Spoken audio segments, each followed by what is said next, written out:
Hate, time, pressure, none of them care how hungry I am. So I stand here and let it become what it's supposed to be. Ain't no rush on me though, not like there's something better waiting than a warm pot and a good smell. Hello, Louisiana guard dog.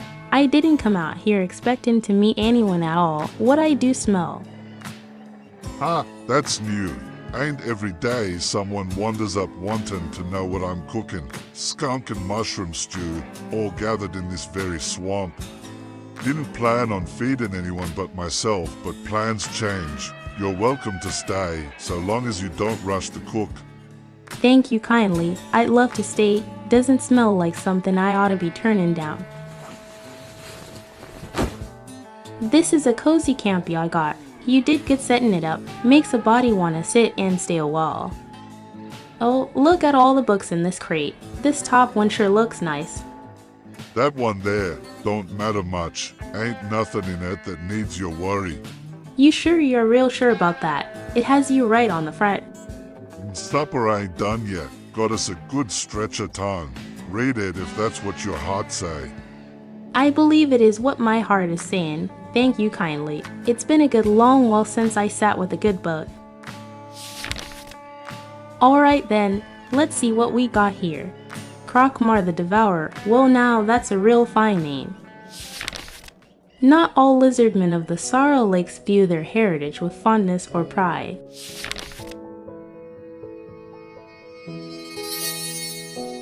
The centuries since the defeat of the Galan Pact by the Talarian League have seen many lizardmen clans slip ever deeper into destitution and internal feuding, beset by poverty and a sense of hopelessness.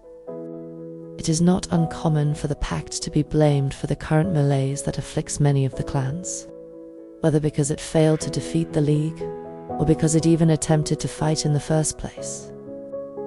Similarly, the even older legacy of the Dragonkin Empire is spat upon and disdained by many Sorrow Lakes clans.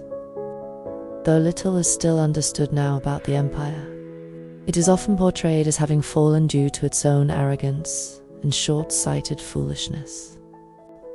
The sins of the Dragonkin are still borne and paid for by their descendants. So it is claimed, and so the memory of the Empire is despised by many.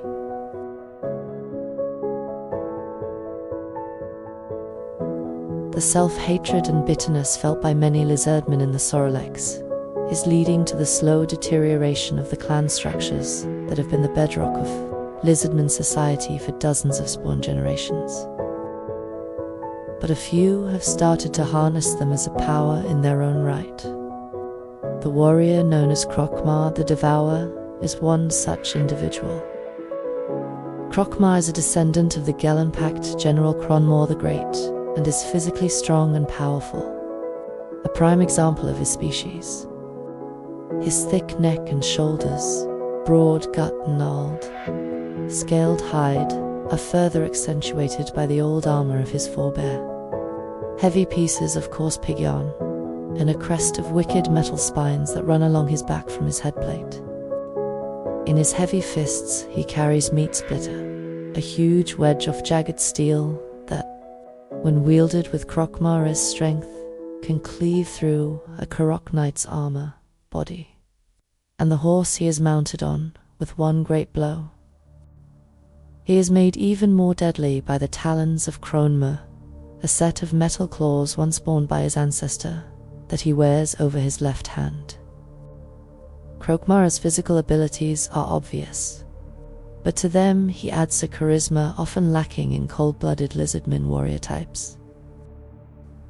He is coarse and plain-spoken, and honest and fair in his dealings with others.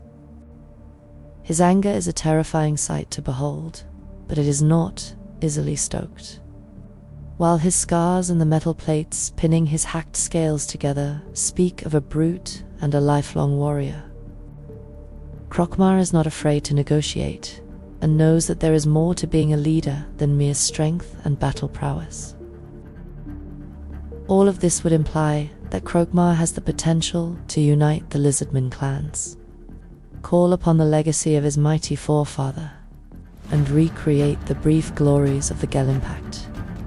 Anyone who makes such an assumption is making a grave mistake. Krok'Mar despises his legacy. He hates the Gelimpact, believing it damned his people and left them in their current deplorable state. But Krok'Mar is not content to wallow in despair. Unlike many other clan leaders and prominent lizardmen, he will not let the petty rivalries or the unavoidable curse of his ancestry define him. He seeks to rally the clans and free them of the shackles of the past. In this quest, he is uncompromising. He has made himself the sworn enemy of those lizardmen who still adhere to a belief in the old ways, who still hark back to the Pact or the Dragonkin as legacies to aspire to. This is especially true of the recent influx of lizardmen refugees fleeing Anhalt due to King Tabor's war, many of whom often cling to the hope that there is still a chance of renewing the fallen empire. Krok'Mar considers these lizardmen to be enemies of the Sorrowlicks. He stirs up other lizardmen against them, and those whom he captures and who refuse to recant, he executes, before, to the horror of his enemies, eating their remains. For Krok'Mar and his growing band of adherents, this devouring has an important meaning.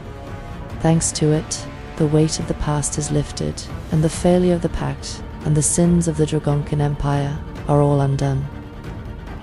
To devour is to destroy utterly, and Krok'Mar means to destroy more than just the physical bodies of his enemies, but their very ideas and beliefs. Once he has done this in full, and there are none remaining who view the past as something to recreate, he believes the Sorrow Lakes will finally be able to move forward and build something new, something positive that will herald a fresh beginning for his people.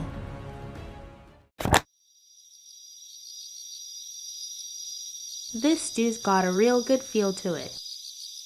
Thank you.